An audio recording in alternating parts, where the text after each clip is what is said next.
Hello everyone, আজকে আমরা শিখব কিভাবে সুপার সফট ক্লে দিয়ে একটা সুন্দর কিউট টেডি বিয়ার বানানো যায়। তো আমি প্রত্যেকটা প্রসেস আমার ভিডিওতে দেখিয়ে দিয়েছি ভালো করে।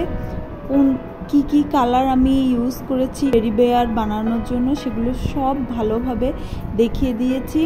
প্রত্যেকটা শেপ কিভাবে আমি তৈরি করেছি সেগুলোর ডিটেলস দেখিয়ে দিয়েছি। তো ভিডিওটি সম্পূর্ণ দেখলে আপনিও অবশ্যই সুপার সফট ক্লে দিয়ে আরও সুন্দর সুন্দর, আমার থেকেও সুন্দর ভালো টেডি বিয়ার বানাতে পারবেন। তো অবশ্যই ভিডিওটি ভালো লাগলে লাইক, সাবস্ক্রাইব অ্যান্ড শেয়ার করবেন এবং কমেন্ট করে জানাবেন যদি আপনাদের পছন্দের কিছু থাকে ক্লের, তাহলে আমি অবশ্যই সেটা বানানোর চেষ্টা করব ক্লে দিয়ে। তো ধন্যবাদ, আল্লাহ হাফেজ।